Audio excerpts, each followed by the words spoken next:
Nós vamos iniciar a jornada com uma panorâmica da inovação no Brasil. Ela nos é trazida por João Alberto Denegri. Denegri trabalha no IPEA, Instituto de Pesquisas Econômicas e Aplicadas, e nessa instituição ele teve uma participação brilhante enquanto diretor, uma participação de forte interesse para nós, porque foi da sua diretoria que um trabalho extensivo e compreensivo e profundo foi desenvolvido com relação à inovação na indústria brasileira. O Denegri tem mestrado em Economia pela Universidade Federal de Minas Gerais e doutorado em Economia pela Universidade de Brasília. Ele coordenou diversos estudos sobre a indústria brasileira, com ênfase em inovação tecnológica, é membro do Conselho de Administração da FINEP, possui diversas obras editadas sobre essa nossa temática do desenvolvimento tecnológico, da inovação e do fomento. Tem experiência global na área de economia, com ênfase na teoria do comércio internacional, e atua principalmente nos seguintes termos: indústria brasileira, inovação tecnológica, firmas e a integração comercial. Denegri, por favor.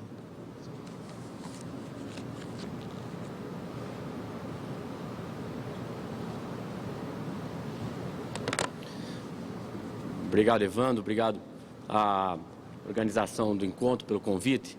Para o IPEA sempre é uma satisfação muito grande estar presente nesses debates, principalmente porque são nessas oportunidades que a gente tem condições de discutir mais sobre o que é esse país, o que é a inovação tecnológica nesse país. Eu preparei uma apresentação aqui, procurando trazer um pouco, conforme o tema que me foi dado pelo Evandro, um pouco do que é o panorama da inovação tecnológica hoje no país, procurando trazer aí para vocês uma contribuição nessa direção. A gente estuda inovação tecnológica no IPEA, a gente sempre tem esse é o primeiro tema que eu gostaria de trazer sobre inovação e crescimento, e gostaria de iniciar dizendo que não tem nenhum hoje documento de governo em qualquer canto do mundo que não faça a ligação entre crescimento sustentável, desenvolvimento dos países e inovação tecnológica. Sempre quando se pensa em inovação tecnológica, nós estamos pensando, na verdade, em crescimento, desenvolvimento econômico, social de um país. Em diversos países, em todos os países do mundo, a inovação está no centro dessa agenda. A grande questão é que inovação tecnológica, esse consenso existe. No entanto, o consenso começa a se tornar menor quando a pergunta é como que os países fazem inovação tecnológica. E esta pergunta ela é particularmente mais especialmente relevante para o caso brasileiro, porque este país é um país de enorme diversidade. Então é natural que um país como o Brasil pode realizar inovação tecnológica fazendo com que as suas firmas comprem máquinas e equipamentos. Toda vez que uma empresa compra uma nova máquina, um novo equipamento, ela tem oportunidade de lançar novos produtos ou realizar novos processos. E isso é inovação tecnológica. No entanto, um país grande como o Brasil não é suficiente para o desenvolvimento sustentável de longo prazo realizar inovação tecnológica apenas por meio da compra de máquinas e equipamentos. Esse país precisa também fazer a inovação tecnológica, investindo em atividades criativas, investindo em pesquisa e desenvolvimento e realizando inovação tecnológica por meio do conhecimento novo. Esse é o grande mote de desenvolvimento de um país como o nosso. Portanto, o problema é que cada um de nós temos na cabeça um conceito de inovação tecnológica. No entanto, o problema é como que a gente realiza essa inovação tecnológica. Por que isso é importante? O IPEA fez uma grande pesquisa com os empresários para mapear as atitudes empresariais para a inovação tecnológica. E eu recordo que uma das experiências muito interessantes que teve foi numa entrevista com um empresário e ele disse assim, ele tinha uma empresa competitiva, grande, em São Paulo, e ele chegou e disse assim, olha, eu acompanho a fronteira tecnológica. E, de fato, ele acompanhava a fronteira tecnológica. Toda vez que tinha uma feira, um encontro internacional, ele acompanhava, via quais são os principais máquinas e equipamentos que estavam surgindo no setor deles, importava essas máquinas e equipamentos para o Brasil e estava sempre lançando um produto ou um processo novo no mercado, e nesse sentido ele liderava aquele segmento aonde ele produzia. Aí, num dado momento, ele diz assim, mas sabe o que acontece, João? O problema todo é que, logo depois que eu faço isso, os meus competidores olham para mim, veem que eu comprei a máquina naquela feira em Frankfurt, vão lá e compram a mesma máquina. Então, toda vez que eu compro a máquina e trago para o Brasil, eu tenho um momento em que eu ganho um diferencial de preço. Mas logo no momento seguinte, dali a alguns meses, já vem outros empresários, já compraram a mesma máquina e eu não tenho mais condições de fazer o diferencial de preço. Quando a gente transporta isso para a realidade nacional, é isso que o Brasil tem que buscar lá fora. O Brasil tem que buscar diferencial de preço. Só que o diferencial de preço da indústria brasileira nós não vamos conseguir no médio e longo prazo apenas com a compra de máquinas e equipamentos.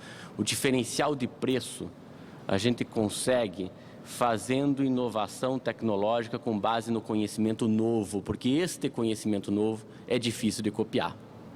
Então, aí que está a chave do desenvolvimento brasileiro.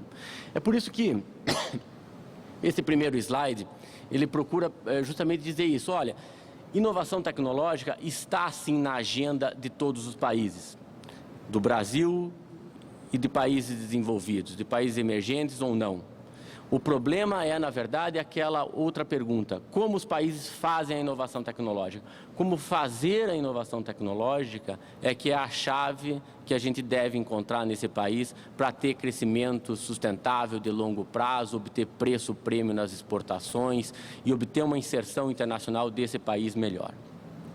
Aí eu coloquei essa outra pergunta logo abaixo, bom, mas enfim, se nós estamos aqui falando, e eu gostaria de reforçar essa ideia, da inovação tecnológica por meio da criação do conhecimento novo, qual é a posição que o Brasil ocupa hoje em termos de esforço tecnológico, de geração de conhecimento novo para a inovação tecnológica? E aí eu trouxe alguns indicadores nessa direção.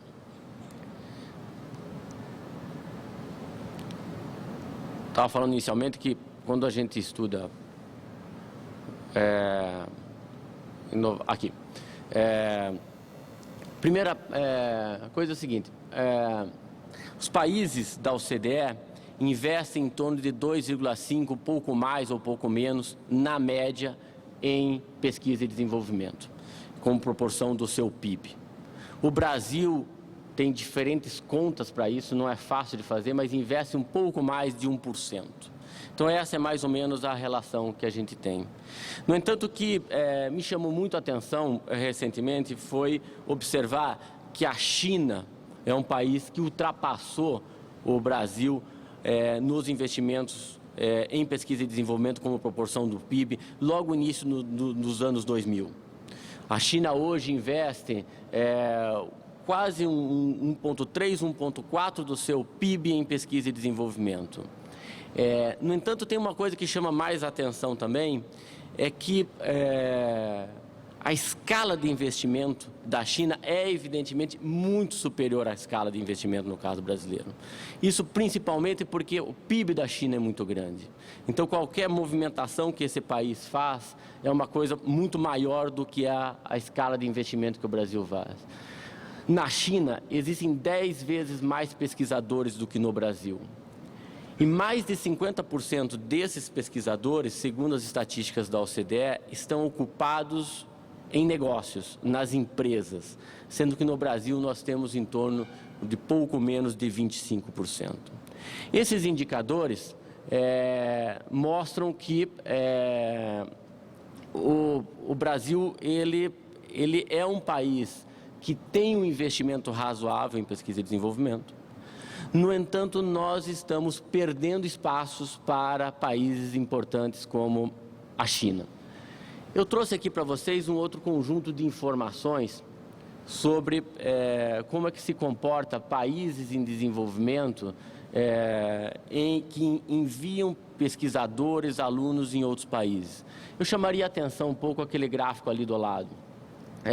São estudantes de economias que não são da OCDE em universidades da OCDE. Essa estatística existe só para 2002. Você pode jogar um pouco a mais em cima disso, mas o que chamou muito a atenção quando eu olhei isso é que a China tinha, à época, 152 mil chineses estudando em economias da OCDE, enquanto que o Brasil tinha em torno de 14 mil.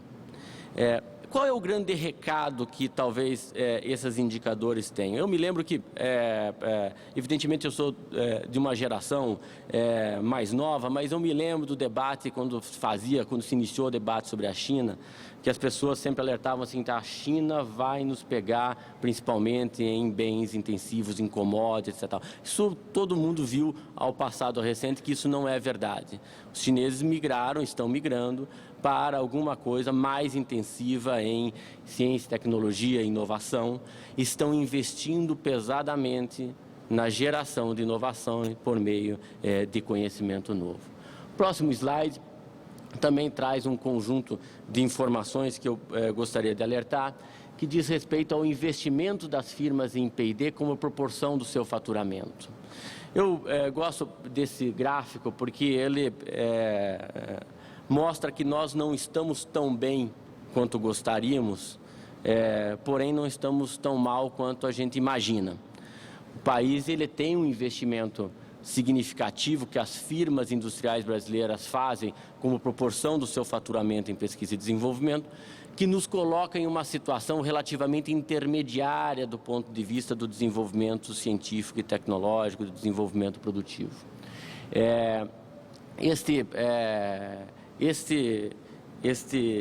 Essa primeira introdução, ela buscou dizer para nós o seguinte: olha, inovar é consenso, ou como fazer a inovação é que não é tão consensual.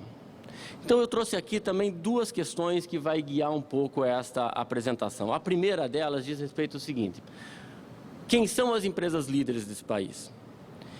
Segundo, essas empresas líderes têm capacidade de geração endógena de conhecimento novo, capaz de sustentar o crescimento desse país no médio e longo prazo? Quantas empresas existem? Esse trabalho foi encomendado pela BDI e nós fizemos para a BDI um extenso levantamento, afinal, de qual é o nosso exército. Um pouco naquela pergunta que Napoleão fez ao Papa, de quantos canhões o Papa tinha para manter a paz. Então, nós justamente fomos buscar o seguinte: quantas empresas líderes nós temos nesse país, quantas empresas e quais são as suas características do ponto de vista do desenvolvimento. E o segundo ponto da apresentação é um pouco da sustentabilidade do crescimento no pós-crise. O Brasil fez um esforço, o governo brasileiro fez um esforço razoável no sentido de manter o nível de atividade econômica nesse período da crise. No entanto, a grande preocupação, na minha opinião, é saber o que a gente vai fazer agora no pós-crise. No pós-crise, o ambiente competitivo, de escala de produção, de investimento em pesquisa e desenvolvimento vai ser muito mais acirrado e o país precisa estar preparado um pouco para esse período no pós-crise. Bom, seguindo um pouco na apresentação, eu tenho dúvida se isso aqui está funcionando. Aí. Primeiro, as empresas líderes na indústria brasileira, que é o primeiro ponto da apresentação. O que nós fizemos? Nós mapeamos as empresas líderes baseadas em dois segmentos. Primeiro, empresas líderes que lideram o mercado através da diferenciação de produtos, através da inovação tecnológica, e nós mapeamos também as empresas que lideram em custo na indústria brasileira. E separamos um outro segundo grupo de empresas que são competitivas, mas que não são líderes dentro da indústria, mas que têm grande capacidade de seguir seus líderes. Dessa forma, nós classificamos elas como indústrias, firmas que são seguidoras dentro da indústria. E esse próximo slide faz um pouco o retrato do que é a indústria brasileira. Eis aí. Esse é o primeiro retrato, esse é o primeiro panorama do que é a indústria brasileira. Na indústria brasileira, nós temos em torno de 1.114 empresas que lideram a produção industrial brasileira. Essas empresas têm uma escala de produção em torno de 500 milhões de reais de faturamento anual. Esses dados são dados de 2005. São empresas que têm mais ou menos a metade do faturamento, 43,3% do faturamento industrial brasileiro, e com uma participação de 21% no seu pessoal ocupado. Como nós podemos observar, uma das grandes características da indústria brasileira é justamente essa diversidade. Entre líderes e seguidoras nós temos em torno de 10 mil empresas, com uma escala muito menor do que a escala das empresas líderes, evidentemente, mas que acabam tendo uma participação no faturamento relevante, em torno de 50%, pelo número de empresas que aí despontam. No entanto, nós temos ainda muitas empresas frágeis nesse processo, que talvez com o tempo a estrutura industrial brasileira vai acabar migrando essas empresas para algum ponto de maior adensamento, de maior escala de produção e tornando-as mais competitivas no mercado. E nós mapeamos também que existiam dentro da indústria brasileira em torno de 500 empresas, 469, que eram empresas emergentes dentro da indústria, ou seja, empresas que têm grande capacidade de crescer e se desenvolver. Então, na indústria brasileira, nós temos em torno de 31.715 empresas que têm 30 ou mais pessoas ocupadas, um pouco dividido nessa posição. O que chama a atenção dessa tabela, e isso que é importante, é essa grande diversidade que nós temos no tecido industrial brasileiro. Por isso que nós argumentamos sempre que esse país tem condições, sim, de crescer baseado na liderança das nossas empresas e na capacidade que essas empresas têm de investir em pesquisa e desenvolvimento. O próximo slide trata um pouco das atividades de pesquisa e desenvolvimento dessas empresas. Vocês podem observar aí que das empresas líderes, 652 empresas realizam gastos em pesquisa e desenvolvimento continuamente. Nós fizemos essas mesmas estatísticas, fazendo as mesmas classificações que nós estamos fazendo aqui em outros países da América Latina, Argentina, Chile, México, fizemos a mesma coisa para Espanha, Inglaterra, França. O que chama a atenção para a gente é que, de fato, a gente tem um grande número de empresas que realizam pesquisa e desenvolvimento contínuo, inclusive um grande número de empresas que têm laboratórios de pesquisa e desenvolvimento de forma que empregam doutores e mestres de forma continuamente. Para vocês terem uma ideia, segundo os dados da Pintec, nós teríamos alguma coisa em torno de uns 1.000 doutores ocupados em pesquisa e desenvolvimento diretamente nas empresas. Próximo slide trata um pouco de quais são esses investimentos que as empresas fazem. Eu chamaria a atenção para aqueles 7,24 bilhões, que são investimentos que as empresas fazem em pesquisa e desenvolvimento, mas eu chamaria mais atenção para uma outra coisa. Grande parte daquele investimento que as empresas fazem são financiados com seus recursos próprios. Então, essa é uma grande deficiência das políticas públicas brasileiras. Grande parte dos dos investimentos totais em pesquisa e desenvolvimento, em torno de 90 e poucos %, é realizado por meio do lucro das empresas. O Brasil, ele precisa avançar em termos na última coluna, naquele financiamento público. Teve um avanço importante nos anos de 2006, 2007 e 2008, que ainda não está catalogado aqui. No entanto, o que chamava a atenção na época é que grande parte do financiamento às atividades de pesquisa e desenvolvimento era realizado por recursos próprios das empresas. E eu coloquei uma tabelinha aí um pouco do lado, colocando qual que é o investimento que essas empresas fazem, que são financiados pelo BNDES. Vocês vão ficar com essa apresentação, eu vou passar um pouco mais rápido, porque tem alguns outros números. Mas não.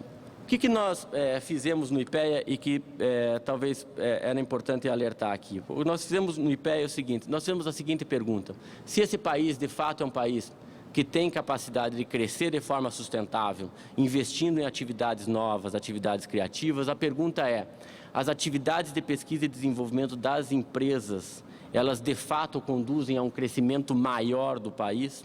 E nós acompanhamos em torno de 24 mil empresas durante 8 anos. Essas empresas representam 95% do valor adicionado da indústria brasileira e fizemos diversos procedimentos para poder juntar o investimento em pesquisa e desenvolvimento com o crescimento econômico. O próximo slide, ele mostra um pouco para nós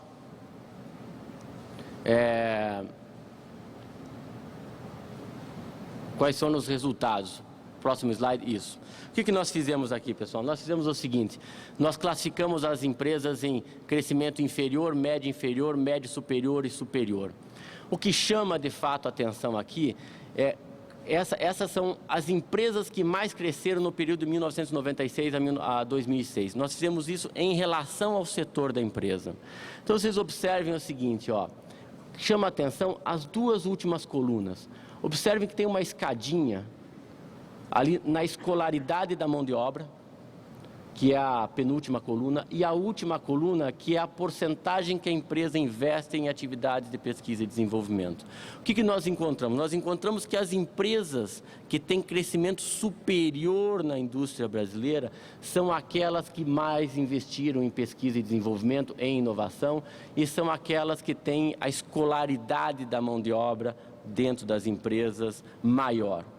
Isso conduz à seguinte questão importante para nós: quando as empresas investem em pesquisa e desenvolvimento, elas efetivamente têm que alterar suas linhas de produção, mudar a sua forma de produzir.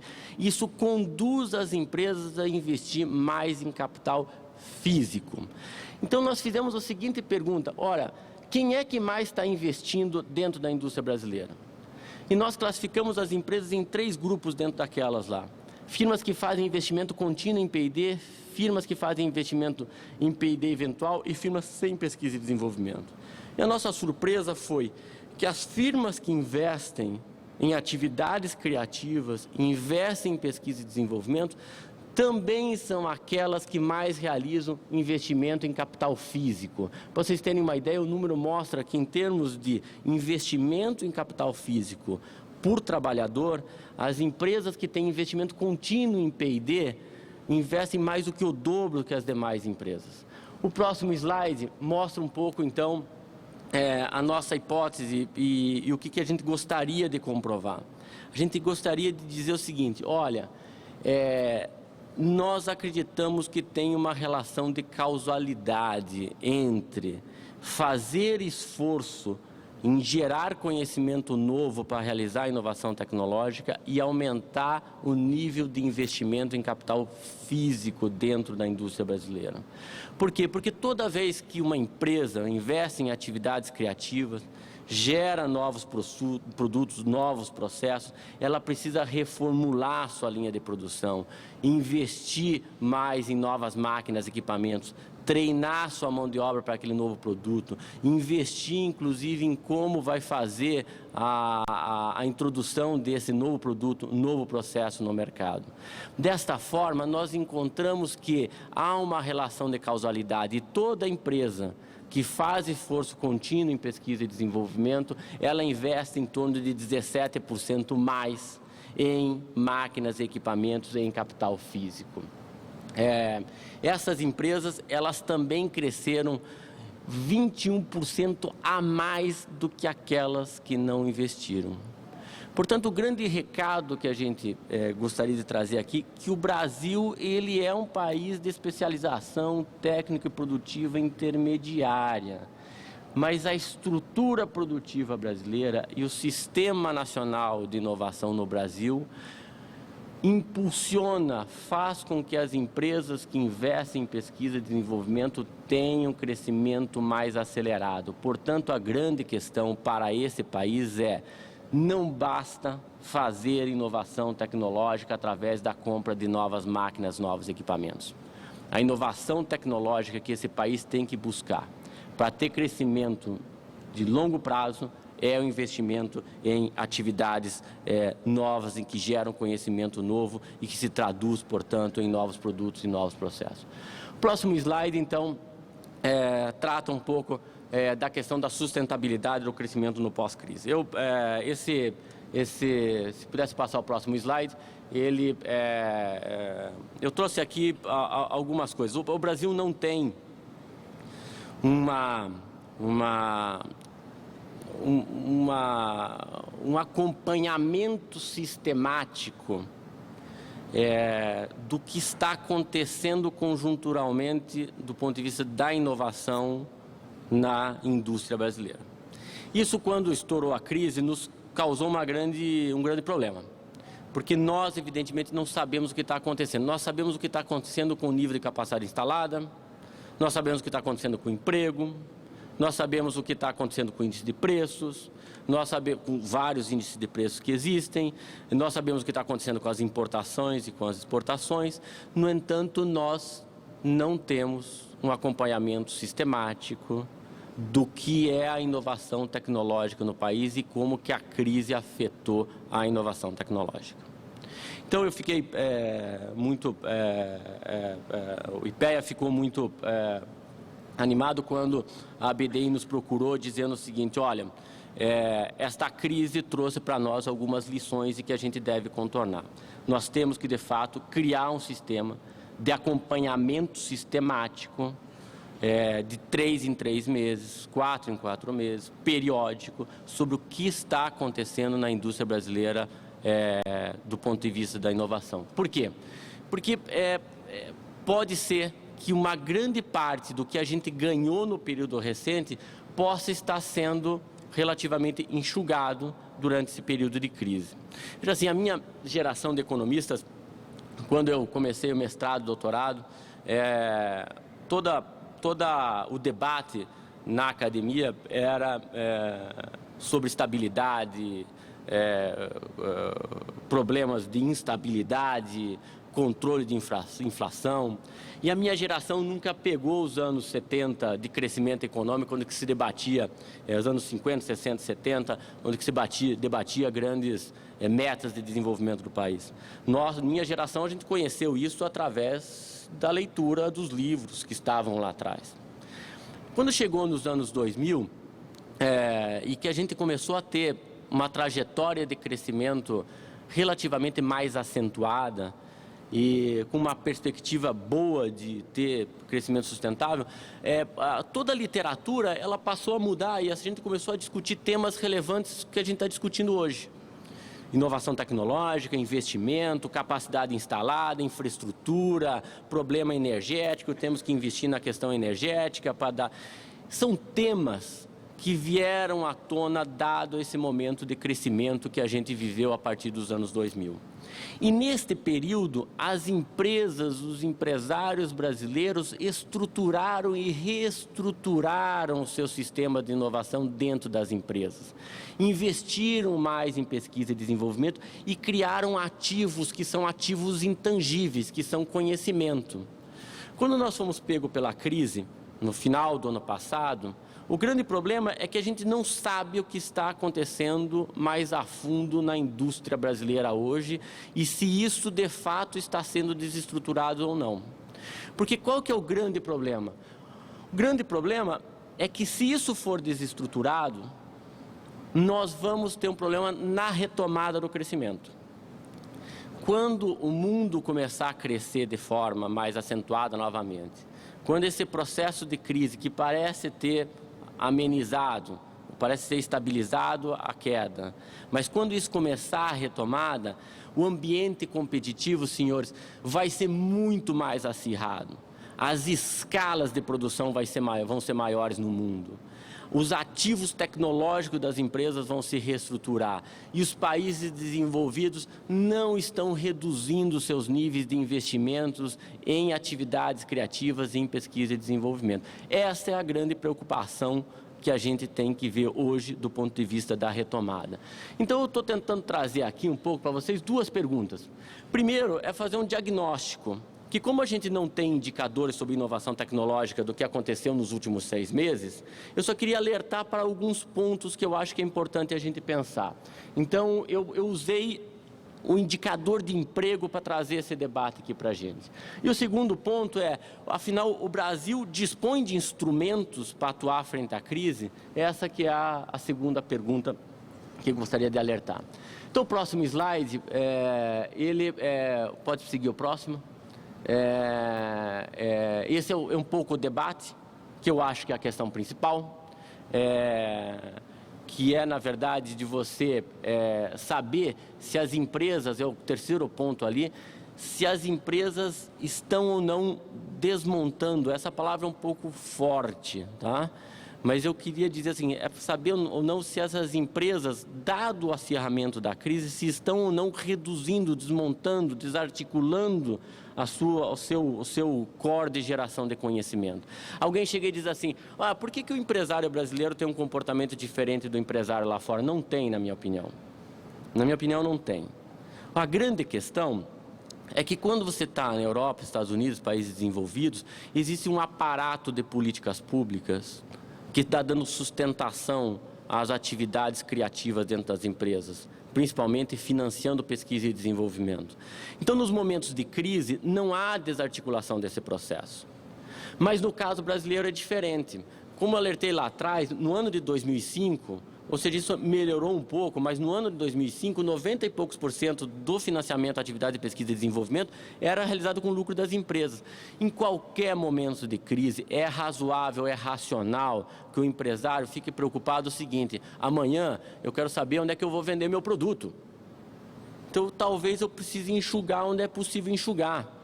E eu vou enxugar se não tiver políticas públicas, sim, para pesquisa e desenvolvimento na minha empresa. Então, essa é a razão importante da gente pensar nisso. Seguindo um pouco o próximo slide, eu vou... próximo slide, por favor. Eu só queria alertar isso, as questões das tendências internacionais. Essa dinâmica, ela não é exclusiva no caso brasileiro, só que eu queria alertar duas coisas importantes. Primeiro são as aquisições que China e Índia estão fazendo no mercado internacionais. Você pode abrir hoje qualquer jornal internacional na internet, olhar 2 ou 3, você vai encontrar todos os dias informações de empresas chinesas e indianas buscando comprar ativos tecnológicos das empresas que estão com dificuldades financeiras nos Estados Unidos e nos países desenvolvidos. O foco, inclusive, sempre é compra de ativos tecnológicos, compra de ativos tecnológicos.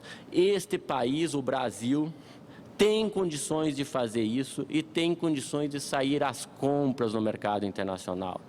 Nós temos uma estrutura financeira hoje do Estado brasileiro capaz de dar suporte a isso e do empresariado também, porque a crise não nos atingiu da forma como atingiu os países desenvolvidos. E a China e a Índia verificaram isso. Tanto é que esta movimentação de China e Índia no mercado internacional fez com que Estados Unidos fizessem, logo depois que o Obama assumiu, uma medida, um pacote específico para atividades de pesquisa e desenvolvimento de ciência e tecnologia nos seus mercados. Próximo slide trata um pouco daquela questão que eu tinha dito aqui para os senhores, do acirramento da competição internacional, mas eu queria ir para o próximo slide que trata um pouco da pergunta de, afinal, durante a crise, nós temos instrumentos hoje para atuar e para fazer frente a esse problema? O próximo slide diz que sim. Ele diz o seguinte, olha, o Brasil, a partir de 2003, com a aprovação da Lei de Inovação e da MP do Bem, ingressou no clube de países que dispõem de instrumentos, sim, modernos e sofisticados para apoiar a inovação tecnológica nas empresas. Esses instrumentos, é evidente que eles precisam amadurecer, precisam, na verdade, serem dominados tanto pelo setor público quanto pelo setor privado. Mas o Brasil dispõe de uma legislação hoje razoável para atuar em incentivos fiscais, em subsídios para a fixação dos pesquisadores nas empresas, a possibilidade de subvenção que é o termo que a gente utilizou à época, porque a ideia não tem uma tradução específica para os grants, que são que os países desenvolvidos usam. Então, nós criamos o termo subvenção, que é os chamados, no passado a gente falava recurso a fundo perdido, só que isso não é nada de perdido, isso é recurso a fundo ganho. Então, à época ficou subvenção, então o Brasil tem subvenção, o Brasil tem capacidade de um arcabouço legal mais apropriado. Se alguém dizer o seguinte, mas essa lei de inovação e a lei do bem tem que ser aperfeiçoada, tudo na vida precisa ser aperfeiçoado, inclusive nós mesmos permanentemente. No entanto, nós temos hoje duas leis importantes e o Estado brasileiro dispõe ainda de importantes instituições, da qual eu gostaria de citar 3 para este nosso caso: FINEP, BNDES e Petrobras. Então, o próximo slide, ele trata um pouco de alguns temas que são relevantes dessas políticas que foram implementadas. Nós fizemos uma avaliação dos programas da FINEP, identificamos que, de fato, todas as empresas que ali foram à FINEP, que investiram em atividades de pesquisa e desenvolvimento, aumentaram os seus investimentos em pesquisa e desenvolvimento. Por que essa pergunta é importante? Porque, às vezes, as pessoas ficam acreditando que o fato de você colocar à disposição do empresariado brasileiro um recurso a juros zero vai fazer com que o empresariado brasileiro tire o seu dinheiro, coloque no mercado financeiro e fiquem com a juros zero. Nós não identificamos isso. Muito pelo contrário. Todas as empresas que foram financiadas com recursos subsidiados em pesquisa e desenvolvimento botaram a mão no bolso mais do que botavam anteriormente e aumentaram suas atividades de pesquisa e desenvolvimento. O próximo slide trata um pouco de uma avaliação dos instrumentos de isenção fiscal. E nós identificamos também o seguinte: a lei e a MP do bem melhorou, sim, o acesso às empresas às isenções fiscais para pesquisa e desenvolvimento. No âmbito do PDTI e PDTA, que não era uma lei ruim, não, mas que precisava apenas melhorar do ponto de vista do seu acesso, nos 10 anos que vigorou, tiveram 196 projetos apoiados.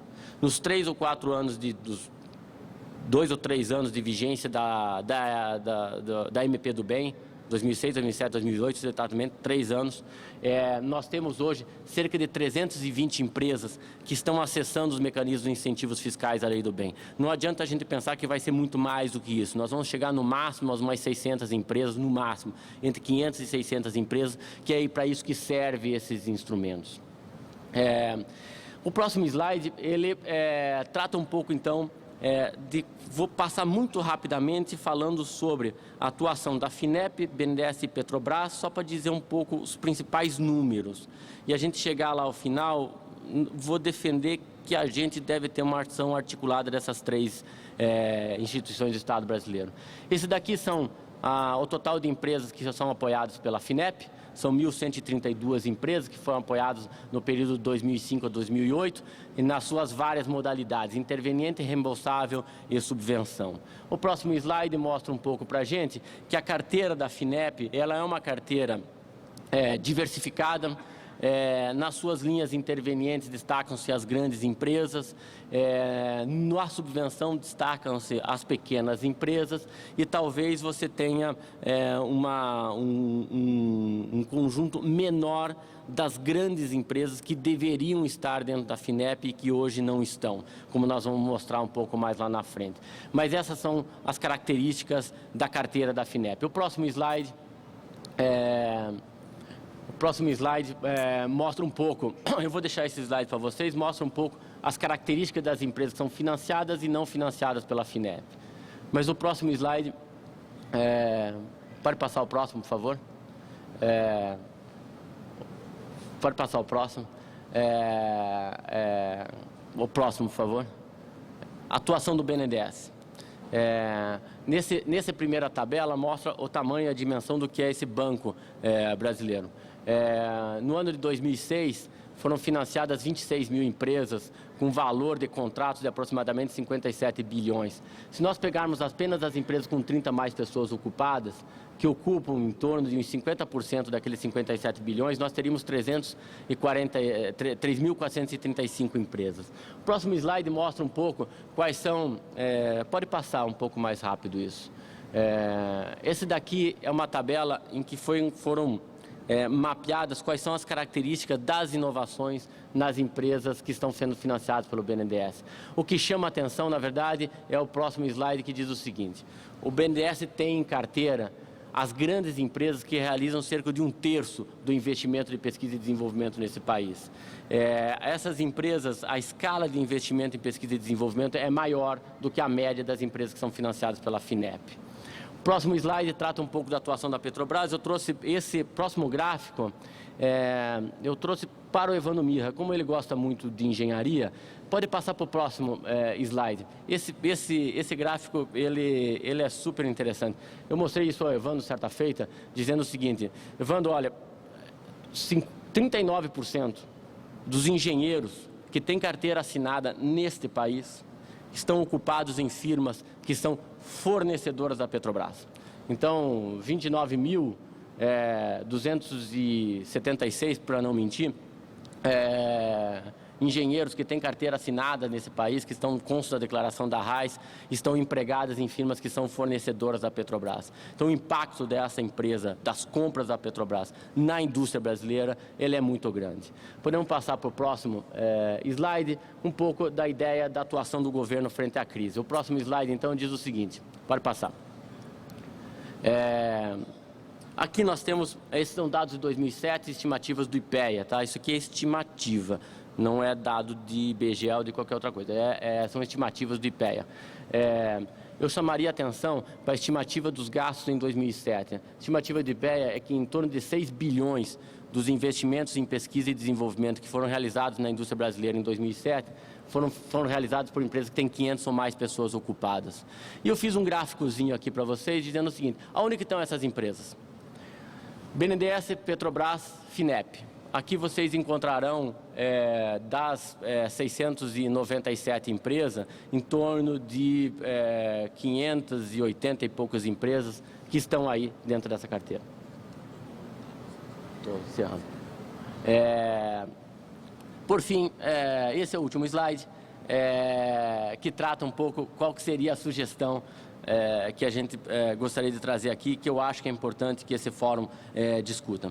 O Brasil precisa fazer, de forma urgente, uma política de inovação tecnológica voltada para financiar as atividades de pesquisa e desenvolvimento, pensando na retomada, no período pós-crise.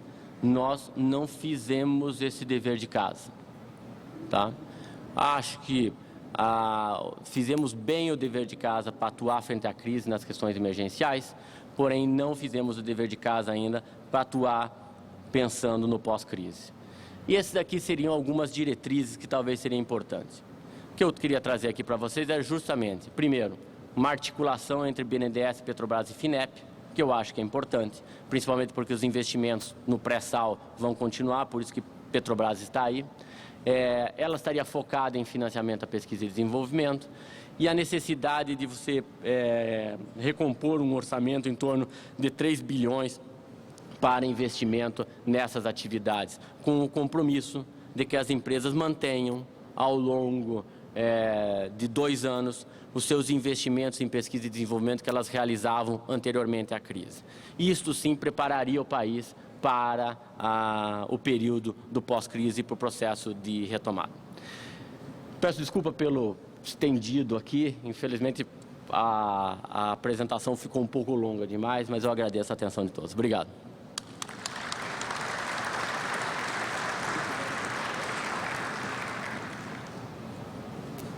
Era muito amplo.